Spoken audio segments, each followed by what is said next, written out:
This channel does not promote or promotion any illegal activities. All content provided by this channel is meant only for educational purpose only.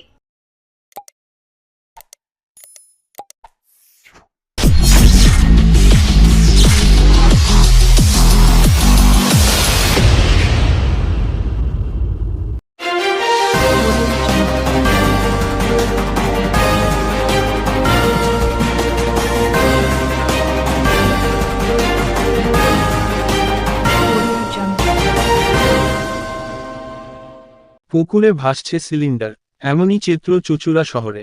ঘটনা প্রসঙ্গে আজ ছোট cylinder থেকে আগুন আতঙ্ক ছড়িয়ে পড়ল হুগলি চুঁচুড়া পৌরসভার 10 নম্বর ওয়ার্ডের কাবেরীপাড়া অঞ্চলে। ঘটনা প্রসঙ্গে জানা যায় অশোক দাস নামে একজন সকাল বেলায় একটি ছোট সিলিন্ডারে গ্যাস ভরে এনে তার মধ্যে রেগুলেটর চেঞ্জ করতে গিয়ে হঠাৎই গ্যাস বের হতে থাকে ছোট সিলিন্ডার থেকে। তারপর এলাকার মানুষজনের মধ্যে সহ পাশের বাড়ির মানুষরা আতঙ্কিত হয়ে পড়ে। তৎক্ষণাৎ সে বাড়ির সামনে থাকা দমকলের আধিকারিকদের খবর দিলে তৎক্ষণাৎ তারা ঘটনাস্থলে এসে ওই সিলিন্ডারটিকে সামনের একটি পুকুরে ফেলে দেয়। এই ঘটনার জেরে যথেষ্ট আতঙ্কিত হয়ে পড়ে এলাকার মানুষজন। এ বিষয়ে অশোক দাস বলেন, আমি আজ সকাল বেলায় বাড়ি ফাঁকা একটি ছোট সিলিন্ডার ভরে এনে রেগুলেটর চেঞ্জ করতে ওই সিলিন্ডার থেকে গ্যাস বেরাতে থাকে। তারপর আমি তড়িঘড়ি দমকলে খবর দিলে তারা এসে সিলিন্ডারটিকে পুকুরে ফেলে দেয়। প্রতিবেশীরা জানান কোন বর্ষার দুর্ঘটনা ঘটে যেতে পারত। দমকল আধিকারিকরা এসে সিলিন্ডারটি থেকে গ্যাস বেরোনোর ফলে তারা সিলিন্ডারটিকে পুকুরে জলে ফেলে দেয়। যে আমি গ্যাসটা গিয়ে ভরে নিয়ে এসেছি হুগলি মোড় থেকে। ওদের ভিতরে যে পিনগুলো থাকে পাল্টিয়ে দিল টাইট দিয়ে দিল, ভরে নিলাম। বলছি এটা পাল্টাতে হবে। আমি যে এখন পাল্টাবো, পয়সা নেই।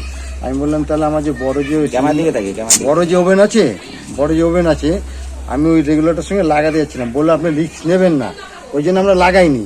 ওই জন্য সঙ্গে সঙ্গে বৌদিকে ডেকে বললেন যে বৌদি এটাতে গ্যাস বেরোচ্ছে কি করব। তারপর দমকল ডেকে নিয়ে এলাম, এসে ওরা জলে ফেলে দিল। কখন ভরেছিলেন গ্যাসটা? এই খানিকক্ষণ ভরে নিয়ে এলাম। তো এই তো আগুন ধরে যেতে পারতো। ঘরে ধরাইনি তো, ব্যবহার করিনি, দেখছি বাইরে এনে রেখে দিচ্ছি সঙ্গে সঙ্গে ঘর থেকে। মানে আপনি যখন গ্যাসটা ভরেছেন তখন থেকে কি গ্যাসটা বেরোচ্ছিল? না, যখন ভরে নিচ্ছি তখন বেরায়নি। তাহলে ওটা এই মুখটা আটকানো ছিল, যেটা খুলতে গেছি তখন হুড় করে গ্যাস বেরাচ্ছে। তা আতঙ্কিত, বড়টা লাগাতে গেছিলাম, আতঙ্কিত হয়ে পড়েছিলেন? আতঙ্কের মতন লেগে যাচ্ছিল যে কি হবে না হবে। তারপরে কি করলেন? তারপরে খবর দিলাম। কোথায়? দমকলে। তারপরে এলো তারা, এসে ওরা সিলিন্ডারটা জলে ফেলে দিল। ঘটেছিল ঘটনা বলতে আমার দেওর হয়, ও গ্যাসটা একটা ছোট গ্যাস ছিল ঘরে, সেটা নিয়ে ও গ্যাস ভরে রান্না করার জন্য ব্যবস্থা করছিল। এবার ওদের বড় সিলিন্ডারের মুখ রয়েছে ওভেনের, ও কি করেছে ওই গ্যাসটা এনে ছোট সিলিন্ডারে লাগাতে গেছে। এবার লাগানোর পরে গ্যাসটা বেরোতে শুরু করেছে। এবার বেরোচ্ছে ঘরের ভেতরে, আমার তো পাশের ঘর, আমি বুঝতে পারছি না। এবার গ্যাসের গন্ধ বেরোচ্ছে, আমিও রান্না করছিলাম, আমি গ্যাস বন্ধ করে দিয়েছি। ও যথারীতি পাশের একজনকে ডেকে নিয়ে এসে দেখলো যে গ্যাসের পরিস্থিতি খুবই খারাপ, গ্যাস হুড় করে বেরোচ্ছে আর ওভেনের মুখটাও লাগছে না, তখন রেগুলেটরটা লাগছে না। তখন সেটা পাশের বাড়ি একজনায় এসে, মানে বৌদি হয়, তিনি বাইরে নিয়ে গেলেন, নিয়ে গিয়ে বস্তা চাপা দিয়ে, আমরা শিখেছিলাম আরোগ্য থেকে যে গ্যাস বেরিয়ে গেলে বস্তা চাপা দিতে হয়, তা আগুন তো লাগেনি, গ্যাসটা বেরিয়ে যাচ্ছিল। কিন্তু যথেষ্ট আগুন তো লেগে যেতে পারতো, একদম লেগে যেতে পারতো। ওরা যদি কোনো ফায়ারিং করতো, সারা ঘরটা মানে আমাদের পুরো বাড়িটাই আগুন লেগে যেতে পারতো। তো আপনি বলছেন সামনে সিলিন্ডার রয়েছে আপনার? হ্যাঁ, আমারও দুটো ঘরে সিলিন্ডার রয়েছে, আমিও রান্না করছিলাম। দিয়ে তারপরে ফায়ার ব্রিগেডে বলা হলো খবর দেওয়ার জন্য। উনি ফায়ার ব্রিগেডে গিয়ে খবর দিলেন।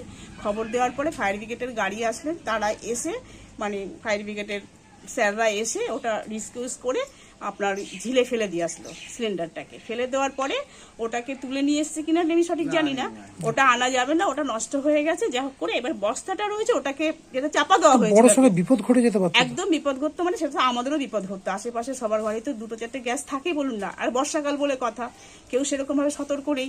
আর আমিও জানি না ঘরের মধ্যে এগুলো হচ্ছে, আমাকেও বলেনি। এবার পরে দমকল এসেছিল? হ্যাঁ, দমকল এসেছিল, তারা এসে সেটাকে রিসকিউজ করে এখন আমাকে, মানে আমাদের ঠিক করে দিয়ে গেল। কি ঘটেছে? ঘটনাটা হচ্ছে যে অশোক দাস বলে আমার পাড়ার প্রতিবেশী একটা ছেলে, ও ছোট যে সিলিন্ডারগুলো পাওয়া যায় 5 লিটার, সেগুলো শেষ হয়ে যাওয়ার পর দোকান থেকে ভরে নিয়ে আসছে। ভরে নিয়ে আসার পর বাড়িতে যখন নাকি ও রেগুলেটর চালু করে আবার লাইটারটা মারতে গেছে, তখন দেখি যে ও আপনার গ্যাস বেরোচ্ছে হু করে। তা ওর পাশে বৌদি থাকে, বৌদিকে দেখিয়েছে যে বৌদি দেখো তো এরকম গ্যাস বেরোচ্ছে। বৌদি বলে সঙ্গে সঙ্গে অফ করে ফায়ার ব্রিগেডে খবর দেয়। তো ফায়ার ব্রিগেডের যথারীতি খবর দিল। ফায়ার ব্রিগেডের সব লোকজন এসে সিলিন্ডারটাকে নিয়ে এসে এই পুকুরে জল ফেলেছে। আমরা আতঙ্কিত, যথেষ্ট চাঞ্চল্য ছড়িয়ে যেত। ব্যাপারটা হচ্ছে যে এ তো কিছু জানে না। এরকম ভাবে তো বিপদ ঘটে যেতে পারতো পাশাপাশি। যেটা একটা অভিজ্ঞতা হয়ে গেল। আশা না করছি- বিপদ হতে পারতো তো। হ্যাঁ, তা কি বলবেন এইভাবে যে এই পুকুর জলে দেখা যাচ্ছে যে আপনি দেখছেন যে পুকুর জলে পড়ে রয়েছে, গ্যাস বেরোচ্ছে এখনো, হ্যাঁ, এখনো বেরোচ্ছে। এটা যদি জ্বালিয়ে দিত কোনো কারণে তাহলে তো বিপদ। হ্যাঁ, নিজের বাড়িতে তো অ্যাক্সিডেন্ট হতো এবং ছোট ছোট বাচ্চারাও আছে, সেটাও বুঝতে পারিনি, এখন ওকে বোঝানো হলো। ও ভবিষ্যতে আশা করি এই গ্যাস আর ব্যবহার করবে না।